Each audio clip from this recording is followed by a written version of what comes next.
The journey is conversations with ordinary people about stories of transformation and how we may have had setbacks in our life and how we persevered through those, how we've learned from those obstacles, and how they've maybe helped us on our path today.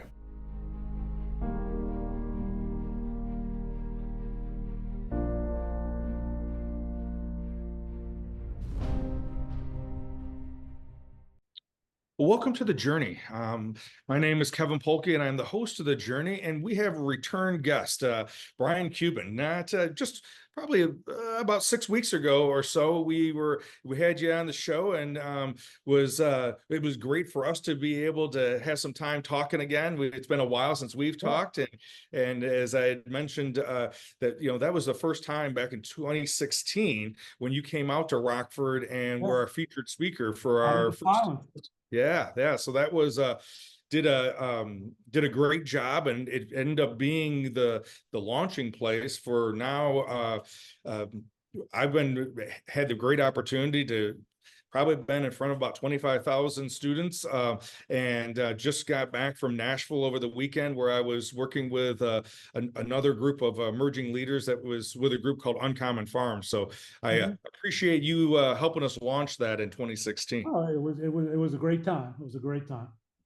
So as we talked last time was about your journey, as far as we talked about the addiction piece with alcohol and cocaine, and you've been now in recovery for an extended period of time regarding that aspect of it. You're retired as a practicing attorney, and now author, and got another book you're working on now that'll be coming out. I know this year is the game plan, and you also do some speaking. So but last time we talked a little bit also about body image, and you were talking about the idea of how, as a young person, that began and struggling. So, as a general rule, people have this, I think, stereotype that eating disorders and body dysmorphia and body image issues are more of a female issue than male issue. And you and I both know that is far from the truth in our realities. And so, yeah, to maybe kind of bring us up to speed, when did you first start struggling with that? Sure. So you really, to understand how I moved into bulimia, then exercise bulimia as a college student, you really have to understand the path, right? Because it doesn't happen in a vacuum. Right. And for me, there was a correlation to trauma, as there is for many. It's not always that, right? There are many different aspects of eating disorders and body image struggles. But we have to start from the fact, okay, I grew up in Pittsburgh, Pennsylvania. I'm a boomer back in the day, the 70s, growing up as a teenager, middle of three boys. People know my older brother, may know my older brother, Mark, from Shark Tank or the Mavericks. I have a younger brother, Jeff. Mark, as you might guess, as the firstborn, was outgoing, selling this door to door, selling that door to door, very charismatic. Even as a teen, I remember when our local newspapers went on strike, he was 16 years old. He and his buddies drove out to Cleveland, which is about 200 miles from Pittsburgh, and bought their newspapers, drove them back to Pittsburgh and sold them on a street corner in downtown Pittsburgh for twice what they paid. So you kind of knew what he was going to be. Yeah. Even back then. My youngest brother, Jeff, was a good-looking kid, nationally ranked wrestler. You were a wrestler, right? Yeah. Got a junior college wrestling scholarship, good-looking kid, the beer parties, the prom, the dates, all of the things that I associated as a young man with love and acceptance.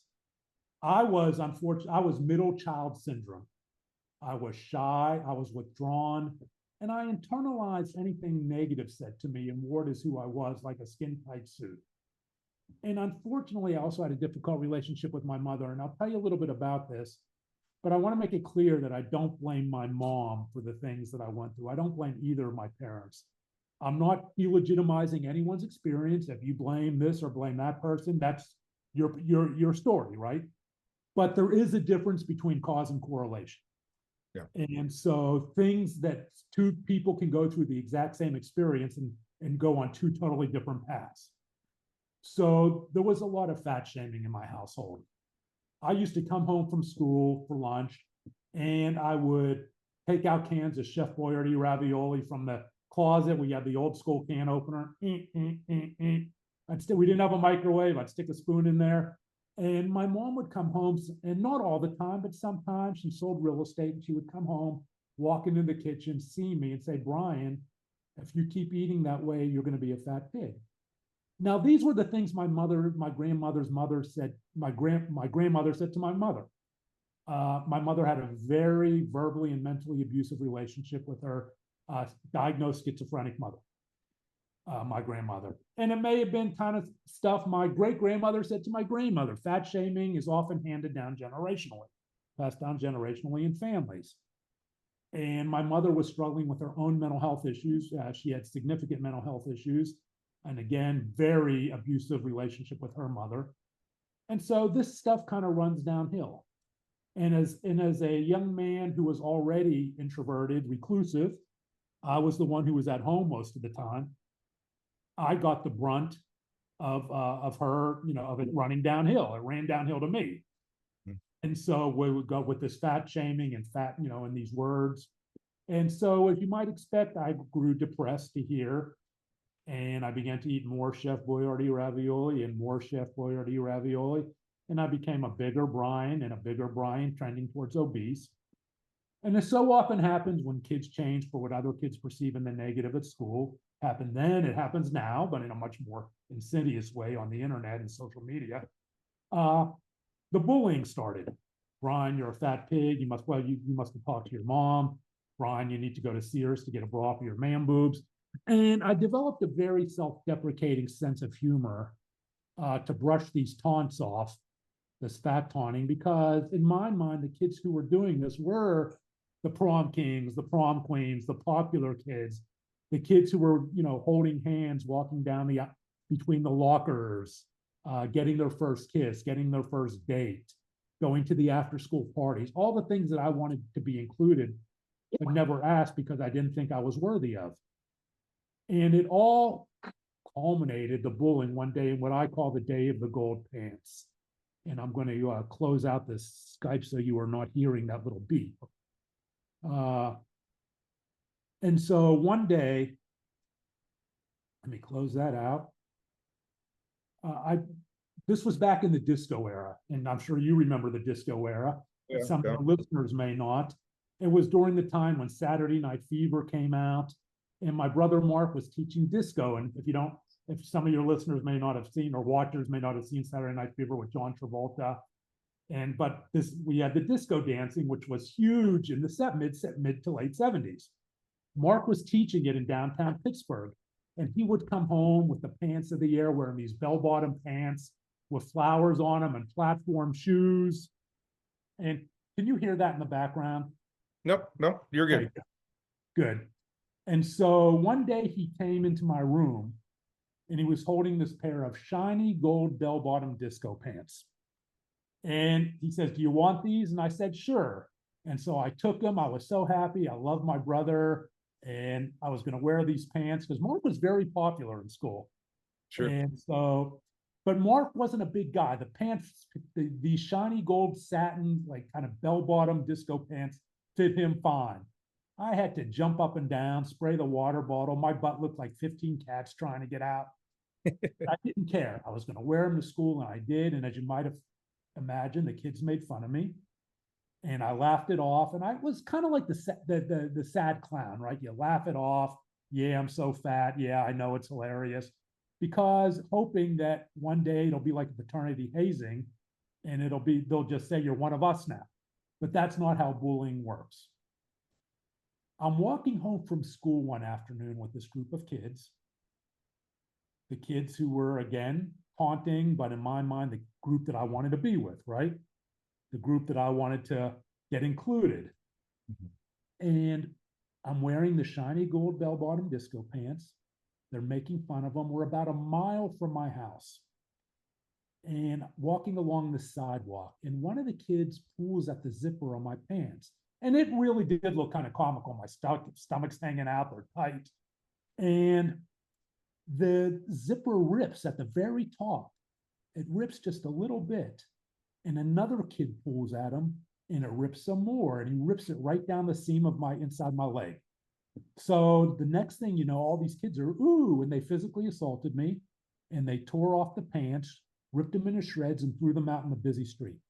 Down to my Fruit of the Loom tighty whities. I remember I was wearing a Pittsburgh Pirates t-shirt, Heads tennis shoes, and 3-ring tube socks. Remember with the different colors? Mm-hmm. And they went on high-fiving like they had done the funniest thing ever. I go out in the street, cars are whizzing by. I wait for a lull in traffic. I pick up the shreds, cover up my tighty whities, and waddle home. And the toughest part of that walk of shame that seemed like it was walking from Pittsburgh to California rather than 1 mile was the stoplights. At every stoplight, it seemed to be an hour.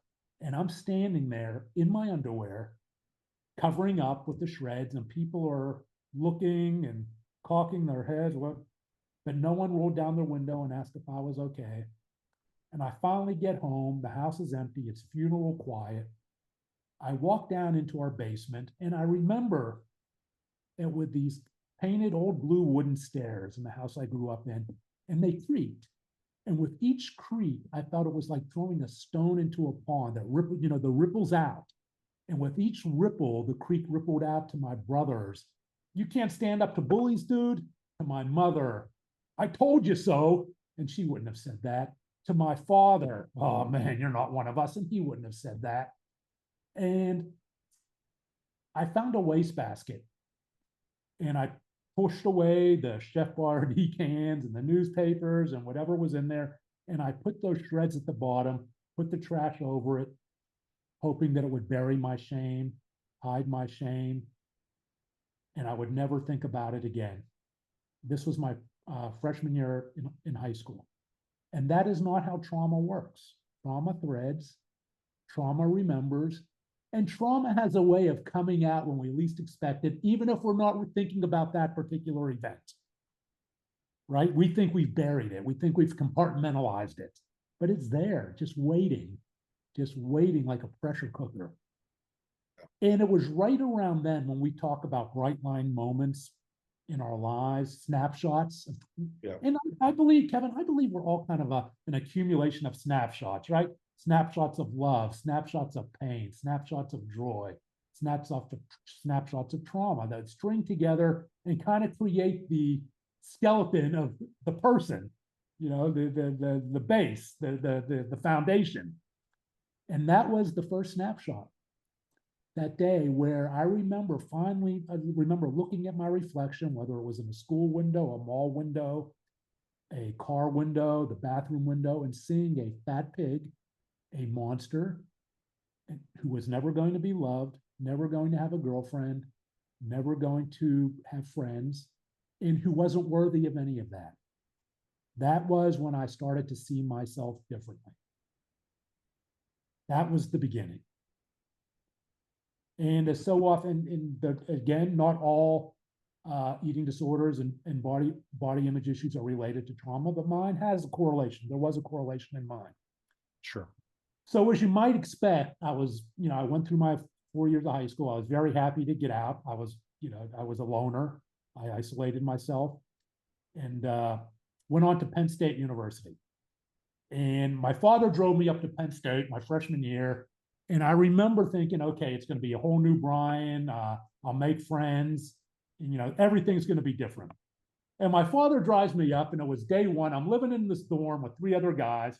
We're unpacking, and I'm looking out this long rectangular window. It's this cool fall day, leaves crisp, and I make eye contact with this curly brown-haired girl. And she's talking to 2 of her friends. Her parents are pulling their stuff out of the trunk. And I start sweating. And I imagine my entire life with this girl in 2 seconds. We're going to date, we're going to get married, and we're going to have 2 1/2 children. Everything's okay, right? This girl likes me. And I realize I have this sickening thud in my stomach that it wasn't a smile, it was a smirk. She turns to her 2 friends, she turns back to me, puts her hands just like this, and said, ugly, ugly. Now, I'm not the first kid to have something nasty said to him, right? Another kid may have said ugly back. Another kid may have flipped her off. Another kid may have given her the elbow salute. Another kid may have just dismissed it. We all respond based on our environmental, social, and genetic programming. However, we're programmed to respond. So I don't blame her either. But I was somebody who already felt ugly. And I remember thinking, you know what? She's right. She is absolutely right. How can I not be ugly? What do I have control over as a 17-year-old boy about to turn 18? What control do I have over in my life so I will not be ugly to that girl, to those bullies, to my family who love me dearly? I just, didn't let them know what I was going through. And food. That's all I had control over, food. But if I ate more to quell the depression, I associated that with bullying. So I decided I would begin to restrict my food intake and starve myself. And my first freshman year at Penn State was at a branch campus in Erie, out in the middle of nowhere, where if you didn't eat in the cafeteria at the designated times, you didn't eat. Because we would have to go into town, which was 2 miles away. I didn't have a car, blah, blah, blah, blah. So I intentionally started skipping meals. And trigger warning. So you want to take it down here. If somebody doesn't want to listen to this, I started living on basically tabs out of the soda machine to quell the hunger. And the weight started coming off and coming off and coming off. But guess what, Kevin? Every time I got up and looked in that mirror, no matter how much weight came off, I still saw that fat pig, the beginnings of body dysmorphia. I saw this huge stomach, right? This huge stomach that seemed to overtake my whole body. That's all I saw. Now, was it a visual delusion? No, it was an obsessive compulsive feeling that there was this huge stomach there. And what did that mean? It mean I had to lose more weight. So so the feeling would go away. And then my sophomore year, I transitioned into binging and purging. I remember, again, trigger warning. I had gone out with a bunch. I had been restricting, and I'd gone out with a bunch of kids to this Perkins Pancake House, to their buffet, and I gorged myself because I was starving. And I went back, and then of course I felt shame. That often happens. This is the cycle, right? Binge, shame, purge, binge, shame, purge, and and so I did the deed. And when I did the deed, I felt good. This feeling of peace came over me. But then when that feeling left me, in swept the shame again. The shame of engaging in an act that I did not understand, did not have a name for, right? Bulimia had only been a clinical diagnosis in 1976. This was 1980. I did not have a name for, but I knew just instinctively that guys don't stick their fingers down their throat and regurgitate their food. But I needed that feeling of peace again and again and again. And I became bulimic. That is how this all started. And combined with the visual delusions, the obsessive compulsive delusions, as we know, body dysmorphic disorder, BDD, is part of the obsessive compulsive spectrum. And so, but no matter how many times I binged and purged, no matter how much weight I lost, that image never went away. And it kept fueling this. And then I began running. And I started running 10 miles a day, 20 miles a day. And again, I delved into an eating disorder that may not even been a diagnosis back then. It is now. Exercise bulimia. Obsessive compulsive exercise for the primary purpose of offsetting calories. And I'm engaging in all of these behaviors. And it was a brutal time for me back in college. And I was so lonely and so introverted that rather than, I would just go out for these long runs. So I would be gone, even if I couldn't make the run, I would walk. So I could be gone hours and not have to interact with anyone. Brian, thank you for sharing, because there's so many different things that you hit on that that I think I want, especially if these are, people that are listening. One, you said trigger warning, and I think I appreciate you giving our audience a heads up that what we're talking about can be for some people sensitive, sensitive topics. And I think a piece of your story as well as my own story is that there was things that I discovered or stumbled upon, and that no one necessarily showed me how to do it. It was just something that I stumbled upon, and then all Oh of a yeah. sudden it ended up working from an element of it. But I think a key for, I think your story as well as mine, was that I didn't even know that I could or should talk to somebody about what I was experiencing. And it didn't even like, it wasn't like I thought to myself, oh, I can't tell my mom, or I can't tell my dad, or I can't tell anybody. It never even occurred to me to say it, because fear of being different. It wasn't even in my hemisphere of awareness. Okay, back then, you have to remember, this was, I mean, this was the early '80s, and as those people my age may know, and if you may know, it's the singer Karen Carpenter, wonderful singer with the Carpenters, the drummer, and she passed away from complications related to anorexia. That wasn't until 1983. Yeah. Right. And that kind of brought eating disorders into the pre-digital national spotlight, but also, unfortunately, kind of brought in the stereotype it as a female disorder. But this wasn't even then.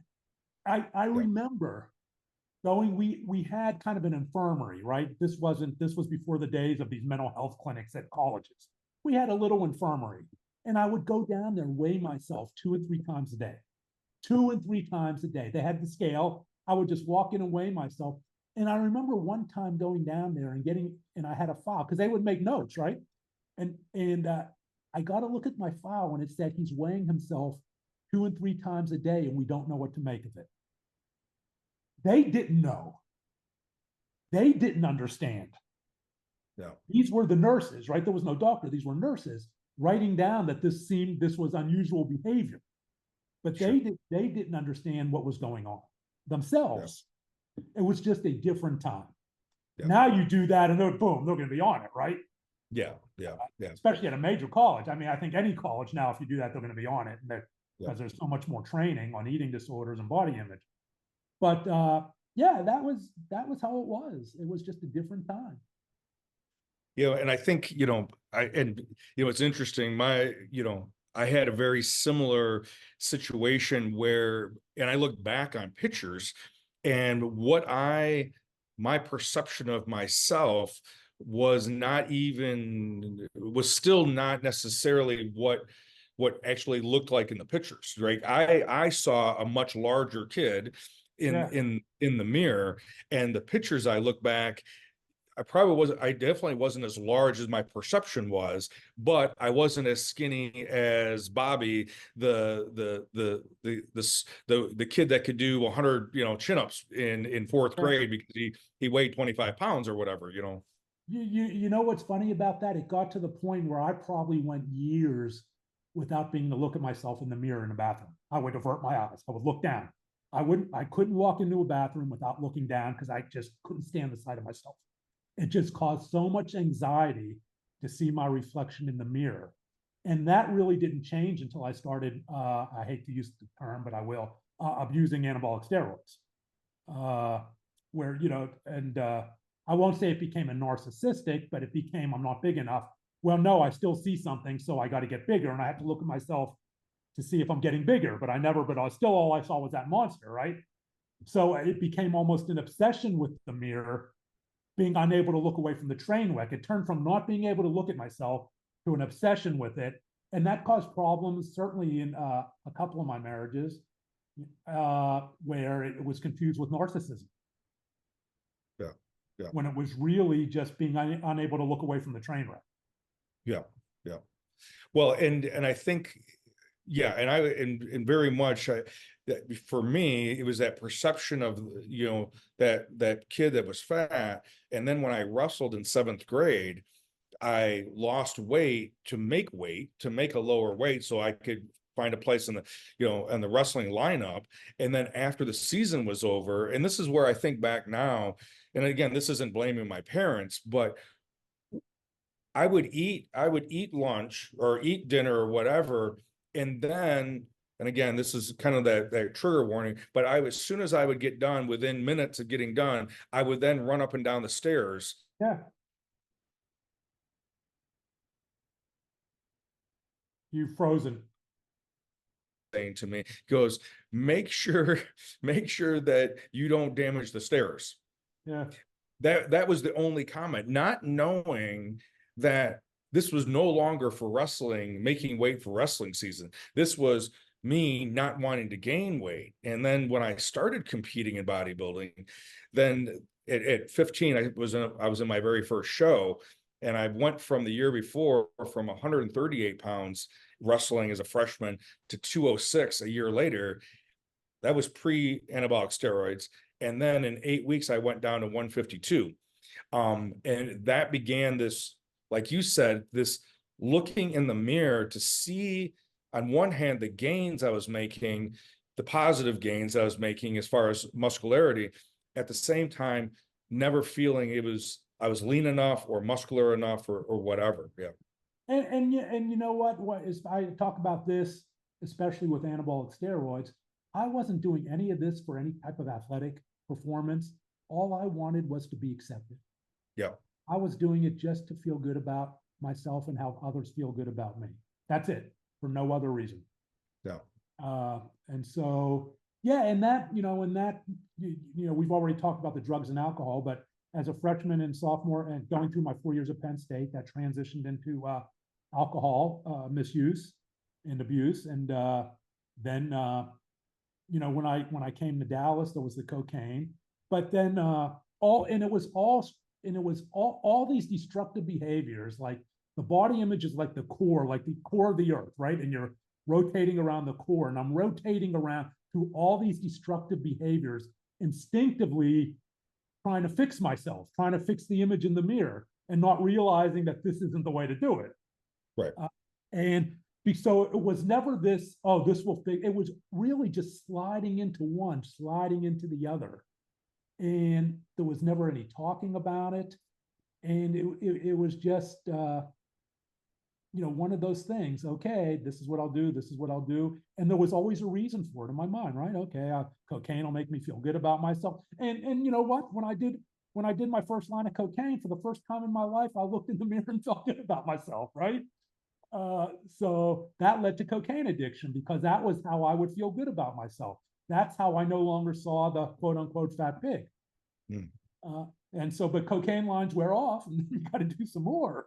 And Mm-hmm. so I became addicted to cocaine. And it was 1980. I had moved to Dallas. It was 1987. I was working out in this gym called the Body Forum. And I was, I was again working out as hard as I could. And I remember this guy, and he's deceased now, so I can talk about his name was Jeff Gaylord, and he played for the University of Missouri. He sent their best bench press record, played in the USFL, just a monstrous guy, very gregarious and all this. And he came in with this kind of bag. And one day, I got a look in there, and it had all these vials and stuff in there. And I asked him what it was. He said, these are, steroids. And back then, you have to remember, this is before steroids became a controlled substance. Yeah. I think that passed in 1990, 89 or 90. Yeah. So you could go and get on a weight loss program at a doctor, and they would prescribe you Anavar or whatever, this blah, blah, blah, blah, blah. And it was legal. Yeah. So I said, oh, okay. He said, yeah. And he was always around girls, always had these good looking girls around him. And I mean, just massive guy. And I said, okay, that's what I want, right? I want that, the prom king, the prom queen. So he says here, he gave me the number of this doctor, and it was outside, it was in Fort Worth, about 30 miles from Dallas. And so I go to this doctor, and I said, I want to get on, I want to get on a weight gain program. Writes me the prescription for Anavar. And there, boom, that was my introduction to anabolic steroids. So I want to say that was 87 or 88. Sure. And then right around 88, I met a guy who was getting them up from Mexico. And then now I'm getting decadurabolin, and I'm getting all these different steroids in the vials, right, coming up from Mexico. And I would meet this guy at this restaurant and give him money under the table, and he'd give me this plastic, this gray paper bag of vials of anabolic steroids. And so that now I became, and I was getting huge. I was getting massive, and I became addicted to anabolic steroids. But guess what? Body dysmorphic disorder. No matter how big I got, no matter how huge I got, I saw this monster in the mirror. But how do you correct that? Well, you got to get bigger. You got to do more steroids. Yeah. And you got to do more and more. There's no end to it, right? And there are consequences. I have gotten them. I'll probably never get it corrected because, it just, I am who I am. And it's not a terrible case, but there are consequences. And I'll tell you, one of the worst consequences was, I remember it was, I want to say 2000. And I was just blowing and going with anabolic steroids. And my legs started to, and I was a guy I trained with at this gym who was also using them. He said, and I was complaining how my butt was like a pincushion, right? Because you inject in your buttocks. And I was always very careful with sanitation, right? And again, if you're in anabolic steroids, this might be a trigger warning, but you're always careful, right? You don't use the same needle for any vial, and going through all the protocols, with the alcohol. And one day I injected, and I was hungover and this and that, and I didn't. And he said, inject in your quad and I injected into my quad the first time. And it was maybe 2 weeks, my quad started to swell. And I attributed it to maybe I'm just squatting too much weight, muscle soreness and that. But it didn't, it began to swell, and I kept putting it off, it began to swell, and to the point where I couldn't bend my left leg. Mm. And what had happened was I had injected bacteria into my quad because I didn't use, I used the same needle from one vial to another, and it pulled out the bacteria and put it back in the leg, right? Yeah. The vial. And so I finally go to see a doctor. And they take an MRI, and I go home to Pittsburgh, and I get a call. I get a call from the doctor, and I said, what's up? He says, you have to get in the hospital immediately. I said, okay, I'll fly back to Dallas and get in the hospital. He said, no, you need to go in the hospital right now. You have a massive infection moving up from just above your knee where I'd injected, just maybe, further up than that, up to towards your pelvis. And if it hits your pelvis, you're in deep shit. And I said, okay. And I didn't listen to him. I flew back to Dallas. I went to the hospital. He met me there. And they put me on the operating table. And they said, we're going to draw blood from your leg. If it's not too bad, we'll manage this with antibiotics. And next thing I know, it's 3 hours later, they had this, it was so bad, they had to operate on me, on my left leg, and remove the infection was just massive. They had cut out all the muscle. They had to cut out all the muscle. And I could have lost my leg. I was very close to losing my leg. And I still have problems with my left leg today. It's funny, it kind of gross, but I can stick my hand in where they operated and push it down because there's no muscle there. Stick my finger because there's no muscle there. But that's how close I became to losing my leg from anabolic steroids. Wow. And so so that was what you said, 1980? 2000. That was 2000. Oh, that was in 2000. Okay. Yeah. So from that standpoint, when for you when did the shift start happening? I know we talked about got in recovery with alcohol and recovery from alcohol. Yeah, the shift of not using steroids happened before that because I was just having trouble getting them. And right. Because of being illegal and because now as of 1990 they became a controlled substance. Yeah. So even though the ones I were getting were still illegal, the not the Anavar and stuff, but the vials of stuff, the Deca and all the other stuff, testosterone. But yeah, so I was off and on when I could get it. But by the time I went, it was going into 2006 and 2007. I had really, it was really hard to get them, so I had stopped. It was just because I couldn't get them, and Sure. I didn't have a new supplier. But I would have if I could have. Yeah. But then it was in 2007 when I had my quote unquote rock bottom, my recovery tipping point, after Easter weekend 2007, when I had a 2-day blackout, that I began my journey forward and really began addressing all these issues in therapy. Okay, gotcha. Okay. So, yes, and obviously, right, when it became a controlled substance, and then after 9/11, the borders are going to be much more secure as far as anything coming into the country and anything through, through the mail or, through the borders, period, right? And so there was a lot of variables that played into that. I still struggle with body image issues to a degree, but it was, believe me, if I could get them, I would have used them. It was really more a thing. And especially that was when my brother became more known and stuff. And I'm like, I can get cocaine easier. I can get, this easier than steroids. Yeah. So I can't get as big as I want to be, but I'll use cocaine so I don't worry about it. Sure, And, sure.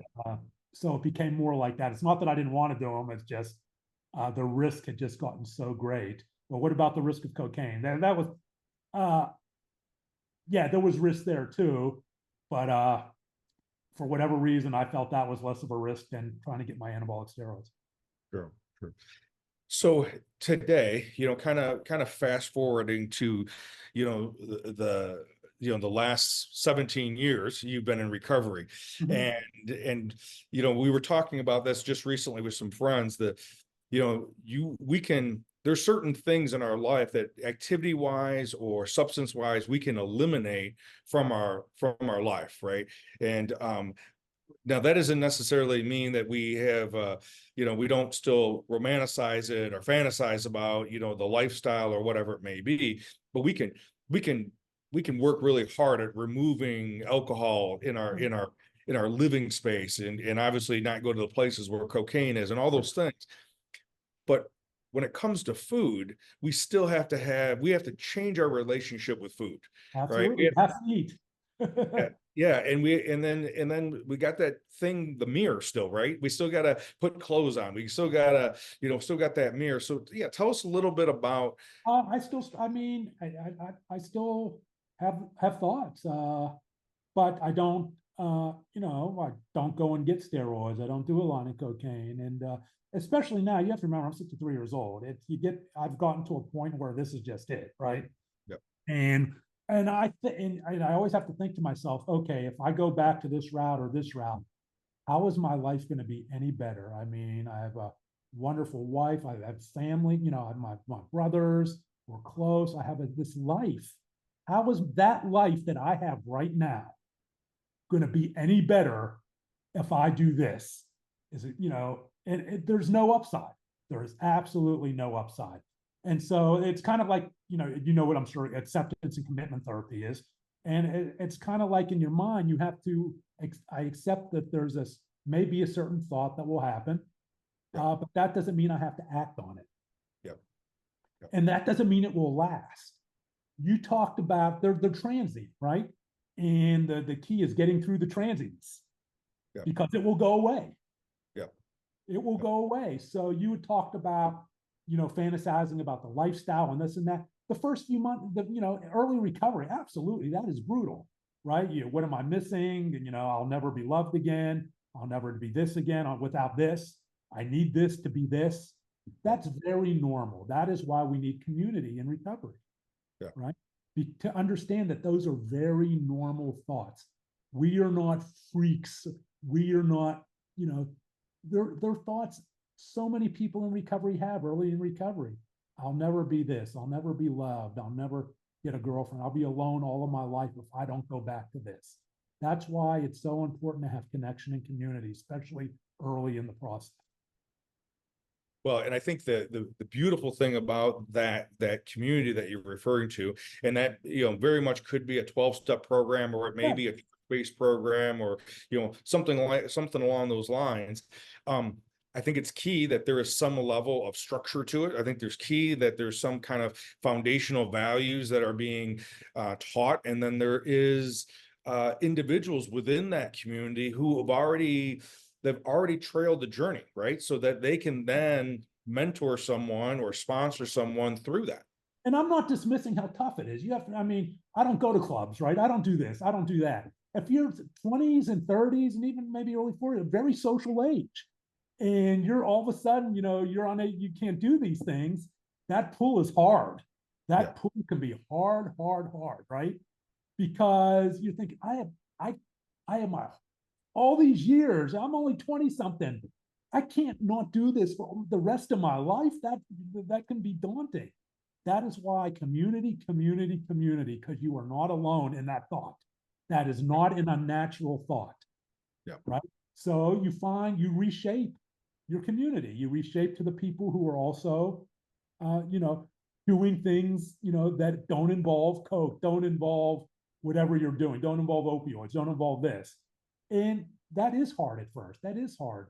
But the mindset does shift. And I think the more social you are, the harder it is to imagine the shift in mindset.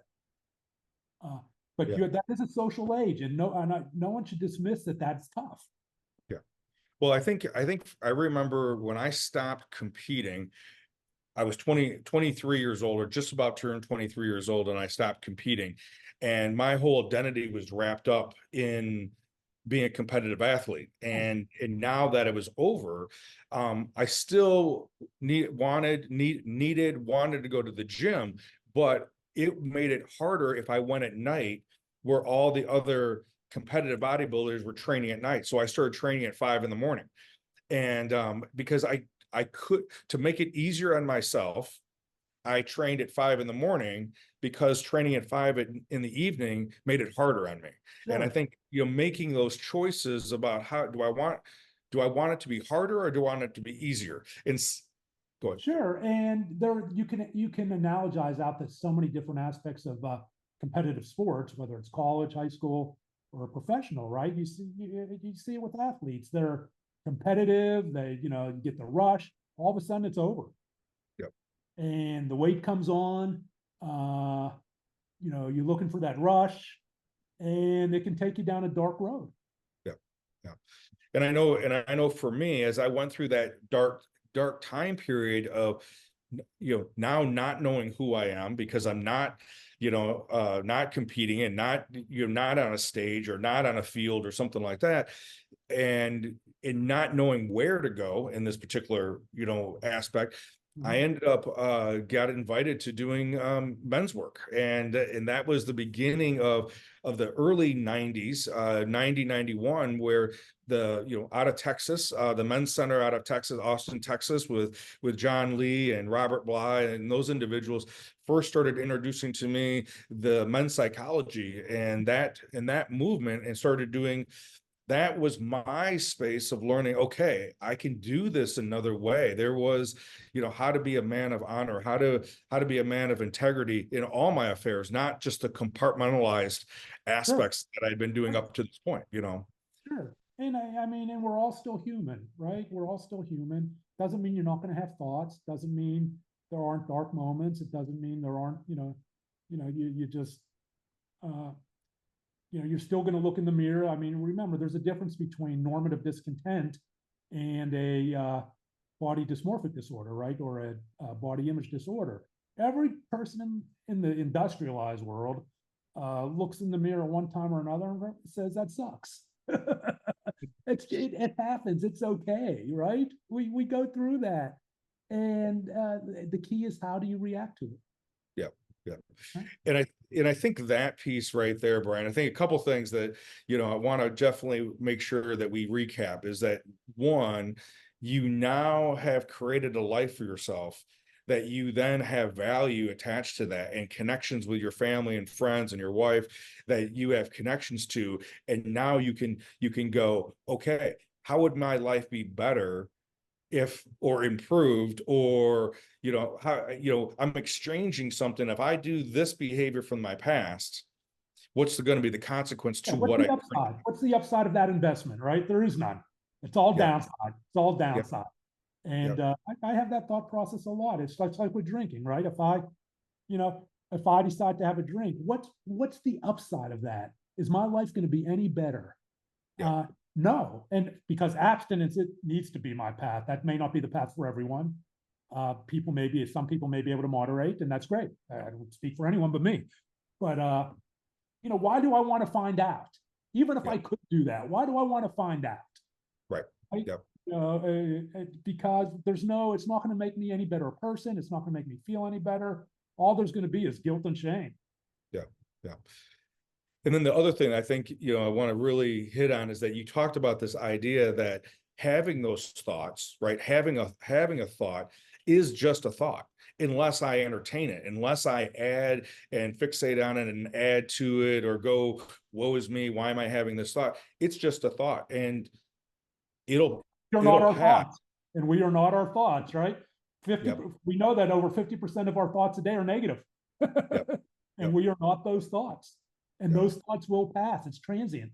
Yep. Yep. 100%. That urge to get out there, that urge to call your dealer, that urge to meet the steroid dealer or the drug dealer, that urge will pass. Yep. So how are you going to get yourself through that transient moment?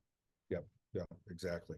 And maybe that's going to be calling somebody. Maybe that's going to be, listening to something. Maybe that's going to be, doing some type of activity to get your mind onto something else. But what our choice is, we may not have caused the thought, but we're responsible of what we're going to do with the thought. Absolutely. That's what you can control, your how you respond to it. Yeah. Yep. Exactly. So Brian, I know that what's that? Intrusive thoughts are a part of life. Yeah, exactly. I know that you're working on a new project, and so I want to just plant the seed with the audience about this project you're working on, and then I will set up a time for you to come back on as you're getting closer to that launching that. But what's the new project you're working on?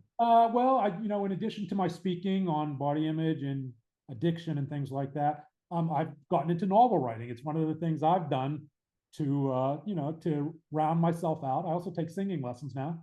Yep. Yeah, it's called The Body Brokers, and it's a crime thriller that focuses on the fentanyl crisis, the fatal overdose crisis.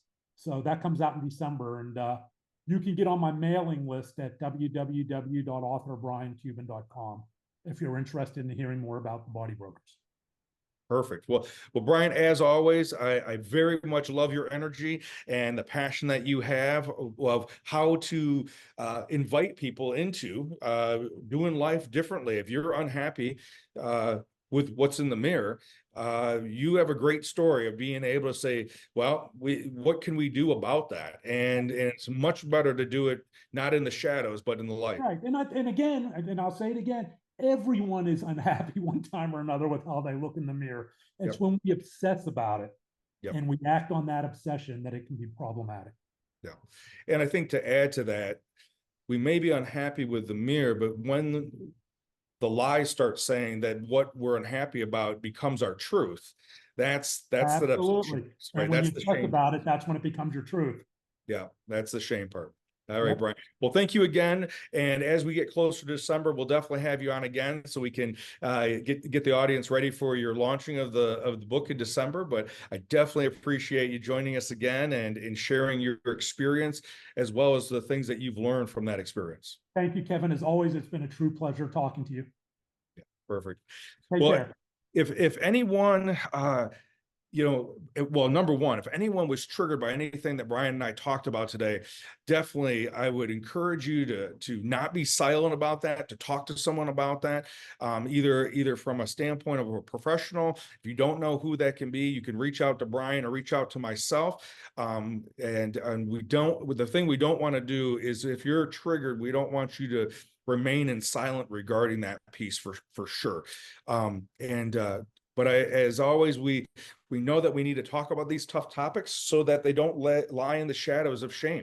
And that's why we're trying to expose these different angles of things. So as always, I appreciate you being here and look forward to being with you next week.